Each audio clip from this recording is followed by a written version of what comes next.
में लेकर चले। भारतीय पहचान क्या है? अनेकता में एकता। में जितनी पार्टियां अभी आपको दिख रही है वर्किंग, सभी कांग्रेस के ही जड़ से पैदा हुई है। यही बात, कांग्रेस ही एक ऐसी पार्टी है बिहार में जिसका प्रत्येक घर में कार्य करता है कि कांग्रेस ने कभी समाज में मतभेद पैदा करने का प्रयास नहीं। नमस्कार, स्वागत है आपका। हमारे साथ अभी पूर्णिया के जाने माने वकील डॉक्टर एस.एम. झा हैं, जो कांग्रेस सेवा दल के जिला अध्यक्ष भी हैं। उनसे बात करेंगे आखिरकार ये कांग्रेस की ये स्थिति, पूरे बिहार की बात करें, पूरे बिहार में ऐसी स्थिति क्यों है? सबसे पहले आपके तमाम दर्शकों को डॉक्टर एस.एम. झा का नमस्कार। देखिए, बिहार में कांग्रेस की स्थिति आपके अनुसार जो आप कह रहे हैं कि इतनी बुरी क्यों है, तो मैं आपको ये कहना चाहूंगा कि बिहार में जितनी पार्टियां अभी आपको दिख रही है वर्किंग, सभी कांग्रेस के ही जड़ से पैदा हुई है। और रही बात, कांग्रेस ही एक ऐसी पार्टी है बिहार में जिसका प्रत्येक घर में कार्य करता है और प्रत्येक घर कांग्रेस से जुड़ा हुआ है। कुछ कारणों से आप देखेंगे कि 1990 के बाद कांग्रेस में जो कुछ ऐसी बातें हुई जिसके कारण लोग थोड़ा सा बिदके। कांग्रेस मुसलमानों के लिए सबसे प्रिय पार्टी के रूप में रही, ब्राह्मणों के लिए सबसे प्रिय पार्टी के रूप में रही, सवर्णों के लिए सबसे प्रिय पार्टी के रूप में रही, दलितों के लिए सबसे प्रिय पार्टी के रूप में रही। और कांग्रेस के सर्वग्राह्यता का सबसे बड़ा उदाहरण ये है कि कांग्रेस ने कभी समाज में मतभेद पैदा करने का प्रयास नहीं किया और सर्वधर्म समभाव को उसने बहुत जोर दिया। लोगों ने उसे कई बार तुष्टीकरण का नाम दिया, लेकिन वास्तविकता तुष्टीकरण का नहीं था। जब भी एक माँ के दो बच्चे हों, एक बच्चा बीमार हो जाए या कुपोषित हो जाए, तो उस माँ का उस कुपोषित बच्चे के प्रति ज्यादा प्यार होता है और माँ चाहती है कि इसको थोड़ा कम खटना पड़े, इसको अच्छा खाना मिले, ताकि ये हमारे दूसरे बेटे के लायक खड़ा हो जाए। कांग्रेस ने इसी नीति पर काम किया कि जो हमारे पिछड़े दलित मुस्लिम भाई हैं, वो समाज के मुख्य धारा से दूर हैं, कटे हुए हैं, तो उनको यदि हम थोड़ी सी तरजीह दे देते हैं। चलिए, अंत में आपकी तरफ आते हैं। आपका अगर इतिहास देखा जाए तो आप कहीं ना कहीं बीजेपी से आप कांग्रेस में आए हैं। आखिरकार क्या वजह थी कि आपने बीजेपी से अपना मुंह भंग करके कांग्रेस को ज्वाइन किया? एक लंबे अरसे तक आप कांग्रेस बीजेपी में रहे। जी बिल्कुल सही आपने फरमाया है। 2001 से लेकर लगभग 2020 तक मैं भारतीय जनता पार्टी का एक मजबूत सिपाही बनकर भारतीय जनता पार्टी के उस एकात्म मानववाद की विचारधारा को घर घर तक पहुंचाने का काम किया था। भारतीय जनता पार्टी में मैं ज्वाइन भी इसलिए किया था कि एकात्म मानववाद की बात मुझे बहुत अच्छी लगी थी कि प्रत्येक व्यक्ति के पीड़ा को मैं अपना पीड़ा मानूंगा और अपना पीड़ा मानकर उसका समाधान करूंगा। लेकिन कालांतर में भारतीय जनता पार्टी का वह एकात्म मानववाद का जो सिद्धांत था वो डिरेल्ड हो गया। अब हो गया कि एक ही आदमी की बात चलेगी, एकात्म मानववाद की तो बात खत्म हो गई, एक ही आदमी की बात चलेगी, जो कहीं ना कहीं लोकतांत्रिक स्ट्रक्चर। क्या लगता है, आप मानते हैं कि आज के समय में बीजेपी एक पूंजीपति की पार्टी है? नहीं, मैं बिल्कुल नहीं मानता हूँ। देखिए, भारतीय जनता पार्टी एक ऐसी पार्टी है इस देश में जो गरीब से गरीब के बच्चे को प्रधानमंत्री और मुख्यमंत्री बनाने की क्षमता रखती है, इस बात में कहीं कोई शक नहीं। लेकिन वर्तमान कालखंड में ऐसा हुआ कि जो लोकतंत्र के आधार पर भारतीय जनता पार्टी चुन करके मोदी जी हमारे, जिन्होंने कई बार डिक्लेरेशन किया कि हम चाय बेचते थे, बहुत गरीब घर से बिलोंग करते, मेरी माँ बर्तन मांजती थी, उन्होंने कहा खुद अपने मुंह से, वह व्यक्ति भारत के प्रधानमंत्री बने, शीर्ष पद पर पहुंचे। लेकिन जिस तरह से उन्होंने संविधान को ठेस पहुंचाने का काम किया, शायद आने वाले समय में कोई नरेंद्र मोदी जी जैसा दूसरा प्रधानमंत्री बन पाएगा, यह संदेहास्पद प्रतीत होने लगा है। मतलब अभी भी आप कांग्रेस में हैं, मगर फिर भी कहीं ना कहीं बीजेपी के कार्यकाल से आप खुश हैं?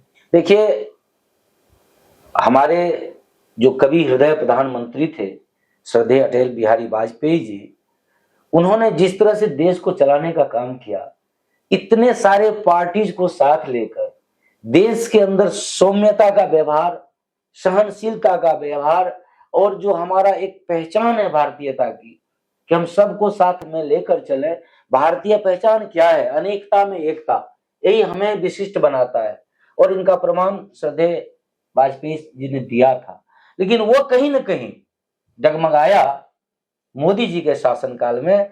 भले ही मोदी जी ने कभी आगे आकर नहीं कहा कि मैं मुसलमानों को विरोध करता हूं, कभी नहीं कहा स्पष्ट रूप से, लेकिन उनका मैं कपड़े से पहचानता हूं, मटन, मुगल। अरे जो वास्तविक चीज है, being a prime minister of this country, this is your duty to take care of all the citizens, all the 140 crore citizens of this country. This is your duty being a prime minister. आप मुखिया हैं, आप कोई party के नहीं हो सकते हैं, कोई दल के नहीं हो सकते हैं, आप पूरे 140 करोड़ लोगों के प्रधानमंत्री हैं। जिसने वोट दिया उसके भी प्रधानमंत्री, जिसने नहीं दिया उसके भी प्रधानमंत्री हैं आप। ऐसे में यदि आप विभेद पैदा करेंगे, और आप विभेद पैदा ना भी करें, आपके नीचे के लोग विभेद पैदा कर रहे हैं और आप चुप्पी साधे यदि हैं, तो निश्चित रूप से साइलेंस गिव्स कंसेंट वाली बात आप कर रहे हैं। चुप्पी से आप समर्थन दे रहे हैं कि वो लोग समाज को तोड़ने का काम करें। अभी एक भाजपा के बड़े नेता ने हमारी बहन सुप्रिया कुरैशी के बारे में कितनी गंदी टिप्पणी कर दी, उनके ऊपर कोई कार्रवाई नहीं हुआ है, कोर्ट तक ने उनके ऊपर कोई कार्रवाई नहीं किया। दूसरे नेताओं ने, भारतीय जनता पार्टी के दूसरे नेताओं ने जिस तरह की अभद्र टिप्पणियां करी हैं, यदि कोई विपक्षी दल का कोई नेता किया होता तो जिंदगी भर जेल में सड़ जाता। तो आखिर ये क्यों कर रहे हैं नरेंद्र मोदी जी? मैं आपसे ये पूछना चाहता हूं कि आपके अंदर ये दोहरा मापदंड क्यों है? यदि कोई भी गलत करता है, देश के सेना के ऊपर सवाल उठाता है, हमारे देश के महिलाओं बेटियों के ऊपर सवाल उठाता है, तो चाहे वो कोई भी हो, आपका रुख निष्पक्ष होना चाहिए, दंड बराबर होना चाहिए। आपने देखा कि एक मुस्लिम हमारे प्रोफेसर साहब ने एक सवाल पूछा फेसबुक पर, कोई गलती नहीं थी, आप पढ़ के देख लीजिए उस पोस्ट को, फिर भी आपने उसको जेल में डाल दिया। और दूसरी तरफ आपके विजय शाह ने इतनी गंदी हरकत करी, बहन सुप्रिया कुरैशी के बारे में इतनी गंदी टिप्पणी करी, वो जेल से बाहर है। ये दोहरा चरित्र क्यों? मैं ये पूछना चाहता हूँ। उन्होंने माफी तो मांगा, माफी मांग देना, माफी मांगने की बात कहां थी इसमें? माफी मांगना क्यों था? उन्होंने कैसे कह दिया कि आतंकवादियों की बहन को मैंने पाकिस्तान भेजा? How dare he. उन्होंने ये भी कहा कि कहते कहते फ्लो में निकल गया। तो फ्लो में आप इस तरह की हरकतें करेंगे? फ्लो में आप, एक लड़की जिसने एक पोस्ट लिखा, उसमें कुछ गलतियां थी उसकी, शर्मिष्ठा नाम है संभवतः। हाँ, कल उसको कलकत्ता में जेल भेज दिया गया। उन्होंने तुरंत पोस्ट को डिलीट कर दिया, माफी मांगा। उनकी माफी और विजय शाह की माफी में अंतर क्यों हुआ? मैं ये जानना चाहूंगा कि माफी उनका क्यों नहीं माना गया, सिर्फ विजय शाह की माफी में हाईकोर्ट ने भी अंतरिम रियायत कैसे? चलिए अंत में लौट करके आते हैं आपके पूर्णिया विधानसभा में। क्या लगता है पूर्णिया विधानसभा में विकास हुआ है? देखिए, पूर्णिया सिर्फ रोडें तो नजर आ रही है, बाद बाकी जो मूलभूत समस्याएं होती है उनका समाधान हुआ है? देखिए, पूर्णिया विधानसभा भारतीय जनता पार्टी के उस कार्यक्रम का एक हिस्सा है जहां विकास सिर्फ कागजों पर हुआ है। विकास भ्रष्टाचार का हुआ है, विकास अपराध का हुआ है, विकास बेरोजगारी का हुआ है, विकास महंगाई का हुआ है, विकास तानाशाही का हुआ है। अन्यथा ये सिर्फ पूर्णिया की बात नहीं है, पूरे देश में आज देख लीजिए कि हमारे ऊपर विदेशी कर्ज कितना ज्यादा बढ़ गया, महंगाई कितनी चरम सीमा पर है, बेरोजगारी कितनी चरम सीमा पर है। लेकिन दूसरे तरफ ढोल पीटा जा रहा है कि चौथी सबसे बड़ी इकोनॉमी बन गई। अरे भाई, लोगों के पॉकेट में पैसा नहीं है, आप कहते हैं चौथी बड़ी इकोनॉमी बन गई। नहीं, चौथी, तीसरी बनने वाले हैं। चौथी बन गए हैं, तीसरी बनने वाले हैं। 47 में तीसरी बड़ी इकोनॉमी बन जाएंगे। लोग के पास पैसे नहीं है। लोगों का जो आपके माध्यम से मैं संपूर्ण देशवासियों को ये कहना चाहूंगा कि भारत आज हैप्पीनेस इंडेक्स में 180 देशों के ग्रुप में 172वें पोजीशन पर पहुंचा हुआ है। अब बताइए कि आपके चेहरे पर खुशी नहीं है? विधायक जी का विकास हुआ?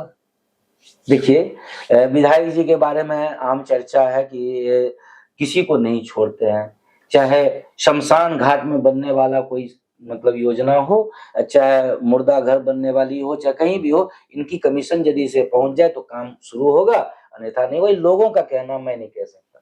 विधायक जी का कितना मगर विकास मार्केट में ये भी कहीं ना कहीं चर्चाएं हैं कि वो एक दुकान चलाते हैं। बिल्कुल। सुबह 7 बजे शटर उठता है, 7 बजे शाम में शटर गिर जाता है। उनके कार्यालय को दुकान की तरह वो चलाते हैं। देखिए, विधायक जी का इसमें कोई दोष नहीं है। मैं विधायक जी का कोई दोष नहीं, मैं आपको ये कहना चाहूंगा कि हमारे पूर्णिया के विधायक हमारे माननीय विजय खेमका जी हों या हमारे देश के प्रधानमंत्री आदरणीय नरेंद्र मोदी जी हों, जिस दिन नेताओं को ये महसूस हो जाएगा कि जनता व्यक्तित्व को वोट करती है, उस दिन ये जनता का विकास स्वयं करने लगेंगे। अभी तक क्या हो रहा है कि इनको पता है कि जनता छाप पर वोट करेगी, कुछ जनता फुल छाप पर करेगी, कुछ जनता हाथ छाप पर करेगी, तो इनको तो सिंबल चाहिए ना, तो ये क्यों जनता का सेवा करेंगे? ये सिंबल जो देंगे मतलब उनका सेवा करते हैं। ये कहना कहीं से गलत नहीं होगा कि किन्हीं को भी अगर टिकट दे देती है, कोई भी पार्टी हो, व्यक्तित्व मैटर नहीं करता है, बस उन्हें टिकट मिल जाना चाहिए, वो जीत जाएंगे। देखिए, यदि व्यक्तित्व मैटर करता तो आप एक चपरासी के पोस्ट के लिए भी एग्जामिनेशन लेते हैं, उसका क्वालिफिकेशन आप रिक्वायर करते हैं, कितना क्वालिफिकेशन होगा तभी हम जूनियर लेवल क्लर्क बनाएंगे, इतना होगा तो सीनियर लेवल क्लर्क, इतना होगा तो ऑफिसर। यहाँ प्रधानमंत्री बनने के लिए भी कोई क्वालिफिकेशन नहीं है, तो अच्छे लोग कैसे चुन के जाएंगे विधायिका में? हमको आप बताइए, कोई क्राइटेरिया नहीं है।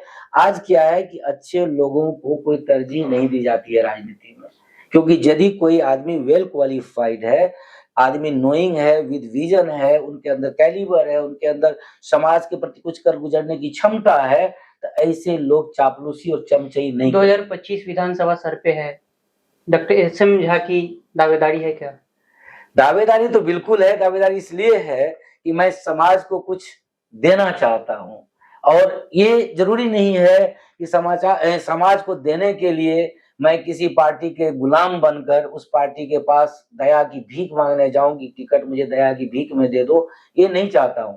मैं चाहता हूं कि पूर्णिया के आम आवाम के लिए मैं कुछ करूं, और यदि मुझे जिम्मेदारी दी जाएगी तो निश्चित रूपेण मैं अपने विजन से, क्योंकि आप जानते हैं कि without education vision is not possible, and without vision execution can't be done. तो यदि आप कोई चीज को एग्जीक्यूट करना चाहते हैं तो आपको विजन चाहिए, और विजन के लिए एजुकेशन की आवश्यकता होती है। तो निश्चित रूपेण दावेदारी है। अब ये बात अभी मैं नहीं बता सकूंगा कि दावेदारी किस रूप में किधर से होगा, लेकिन दावेदारी तो है। मैं पूर्णिया के लिए कुछ कर गुजरना चाहता हूँ। मतलब ये कहना चाह रहे हैं आप इनडायरेक्टली वे में कि विकल्प खुला हुआ है? बिल्कुल खुला हुआ है, क्योंकि मुझे समाज को आगे बढ़ाना है। मैं दल की दलाली में कभी विश्वास नहीं करता हूँ। मैं दल का दलाल नहीं हूँ, मैं समाज का एक सेवक हूँ। समाज यदि चाहेगी तो मैं उसके सेवा में चलिए, उपलब्ध रहूंगा। सवाल फिर भी वही है कि अगर जनता ने मौका दिया, जी, आप एक संवैधानिक पद पे आते हैं, तो आपके कार्यकाल का सबसे पहला काम क्या होगा? देखिए, सबसे पहला काम तो हम जानते हैं कि यदि एक जनरेशन को आप सुधार दें तो आगे आपको सुधारने की जरूरत नहीं होगी। सबसे मूलभूत चीज है कि शिक्षा को दुरुस्त करना। यदि हम अपने बच्चों को, जैसे कि अभी मैंने आपको कहा कि मैं एक वोकेशनल इंस्टीट्यूशन का भी नींव रखा है मैंने, मैं चाहूंगा कि युवाओं को रोजगार मिले और बच्चों को नैतिक और मौलिक और आज के समय की शिक्षा जो इंग्लिश मीडियम की है वो मिल जाए। तो इसलिए मेरा विजन ये है कि मैं हर वार्ड में एक मॉडल स्कूल स्थापित करवाऊं, और जहां तक प्राइवेट स्कूल्स है, जो अच्छे परफॉर्मिंग करने वाले प्राइवेट स्कूल है, उसको मैं प्रमोट करूंगा कि आप और आगे बढ़ो और बच्चों को निःशुल्क शिक्षा दो। मैं आपको इसमें सपोर्ट करूंगा, कोलैबोरेट करूंगा। स्वास्थ्य की व्यवस्था देखिए, स्वास्थ्य की व्यवस्था पूर्णिया क्षेत्र के लिए मैं समझता हूं कि स्ट्रक्चर खड़ा है, बस एग्जीक्यूशन कराने वाले लोगों की विजन होना चाहिए। आप देखिए कि पूर्णिया में पीएम जीएमसीएच है, इतना बड़ा इंफ्रास्ट्रक्चर बिहार सरकार ने पूर्णिया को दिया है केंद्र सरकार के सहयोग से, लेकिन उसको एग्जीक्यूट नहीं करवाया जा सक रहा है। इतना शानदार हॉस्पिटल होने के बावजूद वहां सुविधाओं की कमी है। क्यों? क्योंकि हमारे विधायक और सांसद इन चीजों से दूर दूर तक कोई सरोकार नहीं रखते हैं। इसलिए मैं जहां तक स्वास्थ्य में ये करूंगा वो करूंगा करने की जरूरत नहीं है। स्वास्थ्य को सिर्फ रेगुलेट करने की जरूरत है। यदि मैं 15 दिन पर भी दौरा रख दूं हॉस्पिटल जीएमसीएच का, तो मैं आपके सामने यह वादा करता हूं कि पूर्णिया के प्रत्येक व्यक्ति को सुंदर स्वास्थ्य व्यवस्था मिलेगा। चलिए, हमसे बात करने के लिए बहुत बहुत धन्यवाद। जी, बहुत बहुत धन्यवाद।